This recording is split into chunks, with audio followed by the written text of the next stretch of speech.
안녕하세요. 40대 초반의 돌싱남입니다. 저는 특별한 여자친구가 있습니다. 친구에게도 말 못할 비밀스러운 연애를 하고 있습니다. 익명의 힘을 빌려 이렇게나마 자랑하고 싶어서 이렇게 사연을 보냅니다. 저는 20대 후반에 결혼을 하고 30대 초반에 이혼을 했습니다. 전처와는 장기간 연애를 했고 그래서 결혼 생활이 순탄할 줄 알았습니다. 하지만 연애는 상상이었고 결혼은 현실이었습니다. 연애 때는 몰랐던 것들이 결혼 생활하면서 하나 둘씩 보이고 아무것도 아닌 거에 부딪히기 시작했습니다. 용변 후 변기 뚜껑 처리 문제, 치약 짜는 문제 등 매사에 트러블이 많았습니다. 물론 부부끼리는 조금씩 양보를 하면서 고쳐야 하는 게 맞다고 생각합니다. 하지만 전처는 항상 본인 위주로 해주기를 바랬습니다. 게다가 고부간의 갈등과 이러저러한 갈등으로 인해서 둘 사이는 점점 안 좋아졌고 나중에 전처는 바람까지 피우다가 들켰습니다. 어차피 결혼 유지 기간도 얼마 되지 않았고 돈도 그렇게 많이 없었기 때문에 협의 이혼을 하려고 했습니다. 하지만 전처는 한 푼이라도 더 받아내려고 소송을 걸었고 그것 때문에 2년에 가까운 시간을 정말 힘들게 보냈습니다. 그래서 결혼에 대해서 정말 부정적이게 되었고 지금도 평생 다시는 결혼을 하지 않을 생각입니다. 이혼을 하고 처음에는 여자를 만나는 것도 싫었습니다. 그렇게 오래 사귄 전처랑도 트러블이 잦았던 것에 대한 스트레스도 있었고 전처와 오랜 기간 사귀면서 다른 여자를 만나지 않다 보니 처음부터 다시 시작해야 하는 것에 대한 두려움도 있었습니다. 처음에는 정말 몇 년 만에 혼자라는 게 좋아서 혼자 하고 싶었던 걸 다 하면서 시간을 보냈습니다. 여자 생각이 날 때는 혼자서 위로를 하거나 돈으로 여자를 안았습니다. 하지만 어느 순간부터 그런 삶의 현타가 왔고 연애는 해야겠다고 생각했습니다. 제 나이가 아직 젊어서 풀지 못하다 보니 스트레스가 쌓여 망갔습니다. 요즘은 어플이 정말 잘 되어 있습니다. 특히 저처럼 이혼 남녀들이 많은 어플이 있는데 그곳에 가입을 했습니다. 대부분의 어플이 그렇듯 남자는 돈을 내야 하는 시스템이었는데 어차피 혼자 살다 보니 돈을 쓸 때도 많이 없어서 현금 결제를 했습니다. 이 어플이 좋은 게 사진도 있고 각자가 원하는 상대방의 조건 성격 지역들이 나와 있었습니다. 처음에 며칠간 매치되는 여성들은 얼굴이 정말 아니거나 얼굴이 괜찮은 분들은 기독교 먼지역 흡연을 하는 여성들이었습니다. 그냥 자연스러운 만남을 해야 하나 하고 생각하던 자의 괜찮은 여성분이 보였습니다. 슈퍼오케이라는 돈이 많이 드는 시스템을 사용해서 쪽지를 보냈고 다행히 여성분이 수락을 해서 연결이 되었습니다. 며칠간 연락을 주고받다 시간을 정해서 만났습니다. 사진에는 정말 예쁘게 보였었습니다. 단아한 얼굴에 조신해 보이는 모습이었습니다. 어플 보정을 어느 정도 감안하기는 했지만 직접 만나보고 많이 실망하기는 했습니다. 사진이랑 너무나도 달랐습니다. 대화를 나눠보는데 대화 자체는 나쁘지 않았습니다. 그렇게 마음에 들지는 않았지만 애프터를 했고 그렇게 사귀기로 했습니다. 같이 데이트도 하고 여행도 하고 안기도 하면서 즐거운 나날을 보냈습니다. 궁합이 썩 잘 맞지는 않았지만 그래도 돈 주고 하는 것보다는 낫습니다. 그녀는 아들이 하나 있었고 육아를 하고 있었기 때문에 시간이 잘 나지는 않았습니다. 전 남편이 아들을 데리고 갈 때만 시간이 돼서 만날 수 있었습니다. 보통 2주에 한 번 데리고 갔는데 저는 2주 동안 참은 걸 한 번에 다 풀어야 했습니다. 그러다 보니 언젠가부터 자신을 파트너로만 생각하냐며 짜증을 내기 시작했습니다. 남녀 사이에 앉는 건 기본이라고 생각하는데 그녀는 밖에서 데이트를 더 원했습니다. 저도 밖에서 데이트를 하기도 했지만 그래도 만났을 때 몇 번이라도 더 안기를 바랬는데 그녀는 제가 그녀를 안기 위해서 만나는 걸로 받아들였습니다. 그렇다고 해서 제가 여자를 잘 안지 못하거나 능력이 없는 건 아닙니다. 그녀도 막상 안기면 정말 울부짖으면서 좋아합니다. 그러면서도 안기는 것에 또 회의적이니 저도 점점 지쳐가고 있었습니다. 저에게는 친한 친구가 집 근처에 살고 있습니다. 그래서 자주 그 친구랑 술도 먹고 그 친구네 놀러 가기도 했습니다. 그 친구 재수 씨는 나이도 어리고 정말 예뻤습니다. 친구 아내는 우보다 7살이나 어렸습니다. 게다가 성격도 애교 많고 싹싹해서 그 친구네 집에 갈 때는 항상 재수 씨가 좋아하는 음식을 사서 갔습니다. 친구 결혼식 때 얼핏 뵙기는 했는데 친구 장모님은 정말 미인이십니다. 나이도 많이 젊어서 저랑 몇 살 차이 나 보이지 않았습니다. 나중에 알고 보니 재수씨 아버님이 재수씨 어렸을 때 재혼을 한 것이었습니다. 친엄마랑 다름없이 재수씨를 키웠다고 했습니다. 그래서 친구 장모님은 친구 아내보다 21살밖에 많지 않았고 우리보다 14살밖에 많지 않았습니다. 하지만 피부도 좋고 얼굴도 예쁘고 몸도 날씬하고 잘 꾸며서 그런지 저랑 5살 정도밖에 차이 나 보이지 않았습니다. 결혼 초부터도 친구는 신혼집에 가끔 가기는 했습니다. 친구가 결혼한 후 1년 정도 후에 친구 장인어른이 갑자기 돌아가셨습니다. 친한 친구이기에 장례식장에 가기도 했고 발인 날에 음구도 도와주고 친구를 위해서 정말 최선을 다했습니다. 장례가 끝나고 몇 주 후에 친구에게 연락이 와서 밥을 먹기로 했습니다. 장례식 때 도와준 걸 자신의 장모님이 너무 고맙게 생각해서 친구 집에서 밥 한 끼 먹자고 하셨다고 했습니다. 장소는 비록 친구 집이었지만 친구 장모님이 손수 음식을 해주셨습니다. 나이는 저보다 그렇게 많지는 않지만 그래도 오랜 기간 주부로 지내셔서 그런지 정말 음식 솜씨가 뛰어나셨습니다. 결혼식 때 잠깐 뵙고 장례식장에서 초췌한 모습만 봤는데 그날 친구 장모님을 보니 정말 뛰어난 외모를 가지고 있으셨습니다. 친구 아내도 예뻤지만 친구 장모님은 정말 아름다우셨습니다. 사위 친구니 저를 사위처럼 대해주시기는 했지만 저는 약간 여자로 느껴지기도 했습니다. 친구는 예쁜 아내도 있고 젊고 아름다운 장모님도 있다는 게 부러웠습니다. 그렇게 좋은 시간을 가지고 몇 년 지났을 때였습니다. 친구는 그 사이 아들을 낳았는데 아들이 돌이 지나자 재수씨가 복직을 해야 해서 장모님이 집에 와서 봐주신다 했습니다. 친구 아들이 너무 어릴 때는 한 번도 찾아가지 못했지만 돌잔치를 기점으로 친구도 시간이 많아져서 종종 밖에서 보기도 했고 2차로 친구네 집에 가기도 했습니다. 물론 아이가 아직 어리니 조심스럽기는 했는데 재수씨도 저를 좋게 보고 있었고 친구 장모님도 저를 좋게 보고 있었습니다. 항상 갈 때는 재수씨와 장모님이 좋아하시는 음식도 사가지고 가거나 배달을 시켜주었고 아직 어리지만 조카 용돈이나 선물도 가지고 갔기 때문에 너무나도 환대해줬습니다. 처음에는 아무래도 사위 친구다 보니 어색한지 장모님은 방에 들어가셨습니다. 하지만 시간이 지나자 같이 술 한 잔씩 하기 시작했습니다. 장모님도 술을 좋아하시는데 손자 때문에 많이는 안 드셨지만 그래도 맥주 몇 잔씩 드시며 좋아하셨습니다. 그러면서 제 결혼 생활이나 연애에 대해서도 물어보시며 혼자 사는 것에 대해 진심으로 걱정을 해주셨습니다. 어느 순간 친구를 통해서 반찬도 보내주시고 더 자주 초대해 주셔서 저녁을 대접해주기도 했습니다. 그럴수록 친구 장모님이 너무나도 괜찮아 보였고 얼굴을 자주 봐서 그런지 정이 들기 시작했습니다. 여자친구와 트러블이 많고 스트레스를 받을 때 장모님은 너그럽고 인자한 성격으로 저의 스트레스를 보듬어 주셨고 그럴수록 점점 친구 장모님이 좋아지기 시작했습니다. 집이라서 편하게 입고 화장도 많이 하지 않은 얼굴이었지만 그래도 너무 예뻐 보였습니다.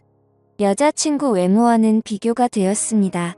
그럴수록 틈만 나면 친구에게 연락해서 친구네 집에 놀러갔고 그러다 보니 더 자주 보면서 친해지게 되었습니다. 여자친구와는 결국에는 헤어졌습니다. 어차피 앉는 것도 눈치 보면서 안아야 하는데 데이트 비용은 또 제가 거의 다 내야 했기 때문에 돈을 써서 젊고 예쁜 여자를 만나는 게 더 낫다는 생각이 들었습니다.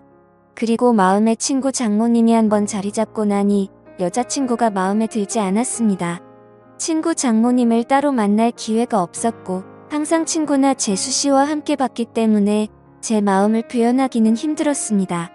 어떻게 연락처를 가지고 있기는 했지만 가끔 안부식으로 몇 번 연락을 한 게 다였습니다. 그러다 어느 날 기회가 왔습니다. 친구가 아내와 아들을 데리고 며칠 해외여행을 간다고 했습니다. 장모님에게도 같이 가자고 했지만 새 식구 오붓하게 다녀오라며 자신은 좀 쉬기도 하고 친구들도 만날 거라고 했습니다. 저는 그게 기회라고 생각해서 따로 친구 장모님을 만나기로 했습니다.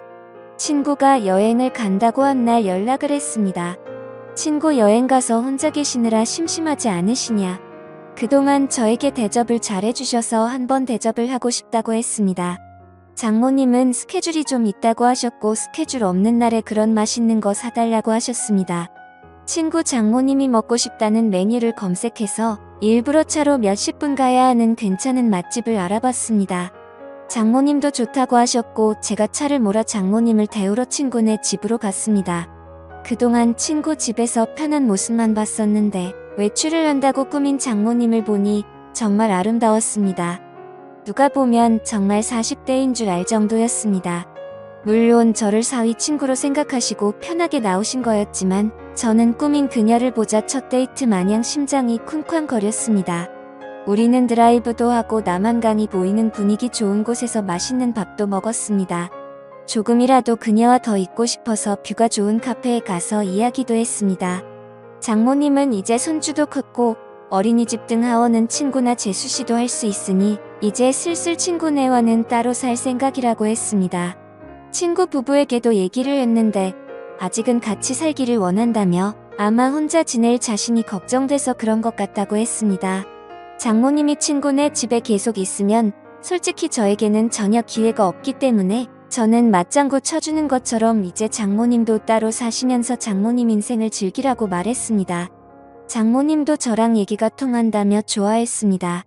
장모님을 친구네 집에 바래다 주고 헤어지기가 아쉬워서 술 한잔 하자고 했습니다. 하지만 장모님은 다음날 아침부터 친구들과 스케줄이 있다며 거절하셨습니다. 며칠 안 남은 친구네 여행 기간에 시간 되실 때 있냐고 물어봤지만 간만에 혼자 있는 기간이라 스케줄을 다 잡아놨다며 친구 부부가 여행 끝나고 돌아오면 집으로 한번 와서 함께 마시자고 했습니다. 저는 너무나도 아쉬웠지만 계속 들이대면 거부감이 들까봐 쿨한 척 그녀를 돌려보냈습니다. 집으로 들어오니 너무나도 아쉬움이 남았고 장모님을 생각하며 스스로 위로를 했습니다. 그 후로 몇 개월 친구네 집에 몇 번 갔고 친구 장모님을 보면서 애절한 감정은 점점 부풀어 올랐습니다. 그러던 어느 날 친구네 집에 갔을 때 장모님이 보이지 않으셨고 친구는 며칠 전부터 따로 나가서 사신다고 했습니다. 그 얘기를 듣고 몇 날 며칠을 고민하다가 장모님께 메시지를 보냈습니다.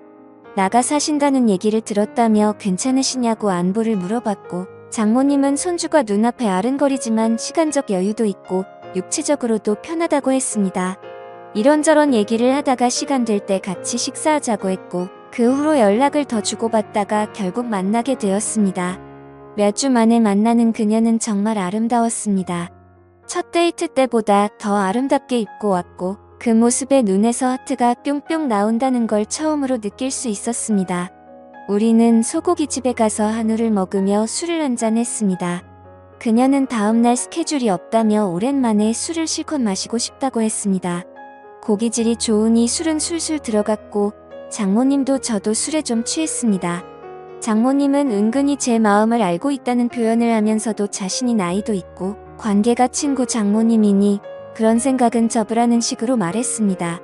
그 소리에 처음에는 당황하기도 하고 부끄럽기도 했지만 나이가 뭐가 중요하고 그리고 비밀로 하면 관계가 뭐가 중요냐며 제 마음을 고백했습니다.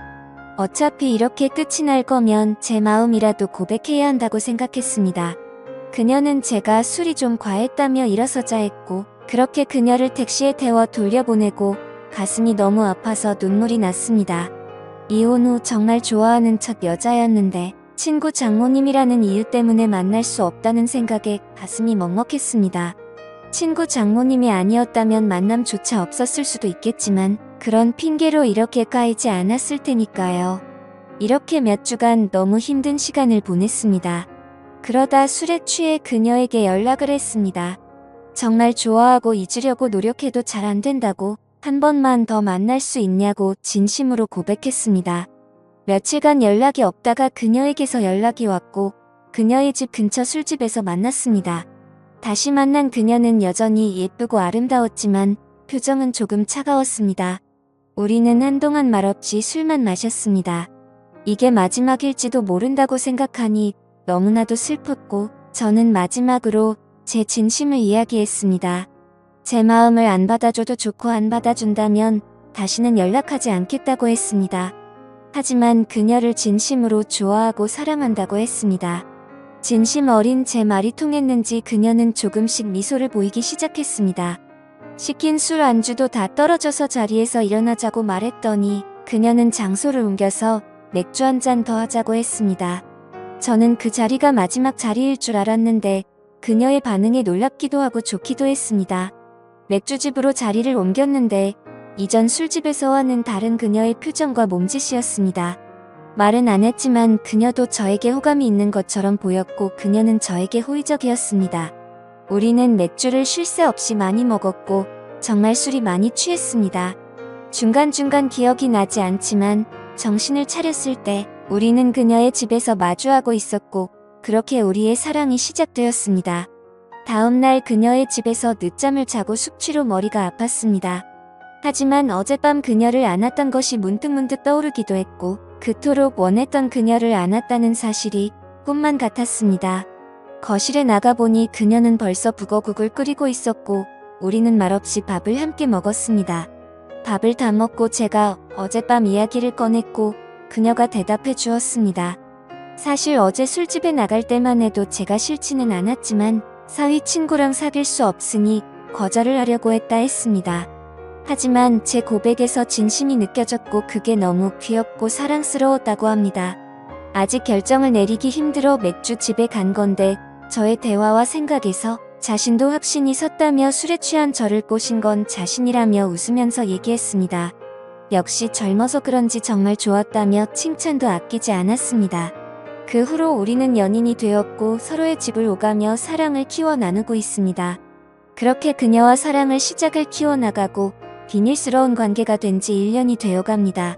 친구도 재수씨도 우리의 사이를 전혀 눈치채지 못하고 있습니다. 친구 말로는 자신의 장모님이 남자친구가 생긴 것 같은데 혼자 쓸쓸하게 계신 것보다 그게 좋은 것 같다고 말합니다. 장모님 애인이 정말 좋은 사람이었으면 좋겠다고 합니다. 장모님이 좋아하는 남자친구가 저라는 것을 친구는 전혀 예상하지 못하고 있습니다. 가끔 친구를 보면 사위라고 여겨지고 재수씨를 보면 딸이라고 생각될 때도 있습니다. 물론 저도 그리고 그녀도 주위에 얘기를 할 생각은 전혀 없습니다. 게다가 재혼을 할 생각도 전혀 없습니다. 하지만 우리는 서로를 사랑하고 서로를 원하고 있고 여전히 궁합도 잘 맞고 있습니다. 저는 그녀에게서 모성애도 느끼고 있고 사랑도 느끼고 있습니다. 그녀도 제가 귀엽고 사랑스럽다며 항상 칭찬을 해줍니다. 그리고 안는 것도 너무 좋다고 말해줍니다. 사랑에는 나이도 없고 국경도 없다고 했습니다. 그녀와 저의 나이 차이는 전혀 문제될 게 없고 비밀만 잘 지키며 사랑한다면 관계에도 문제가 없을 것 같습니다. 저도 그녀도 서로에게 푹 빠져있고 이렇게 오랫동안 함께 사랑하고 싶습니다. 어떻게 보면 남들이 손가락질할 관계이지만 저도 혼자이고 그녀도 혼자인데 그런 게 문제가 되는 현실이 너무나도 안타깝습니다. 이 채널 가끔 보는데 여기에는 저보다 훨씬 더 위에 인생 선배님들이 많으신 걸로 보입니다. 선배님들 인생 정도 되면 지금 제 현실에 대해서 좋은 말씀도 많이 해주시고 격려도 많이 해주실 거라고 판단됩니다. 한 번 사는 인생 정말 사랑하는 사람과 아름다운 사랑하는 게 좋은 거잖아요. 그녀의 말대로 물 들어올 때 노 저어야지 나중에 물도 안 들어오거나 노를 저을 힘이 없으면 아무것도 못하잖아요. 많은 분들도 기회가 있으면 사랑하는 사람이 생기면 다른 이들에게 아픔과 고통을 주지 않는 범위 내에서 아름다운 사랑하시길 바라겠습니다. 감사합니다.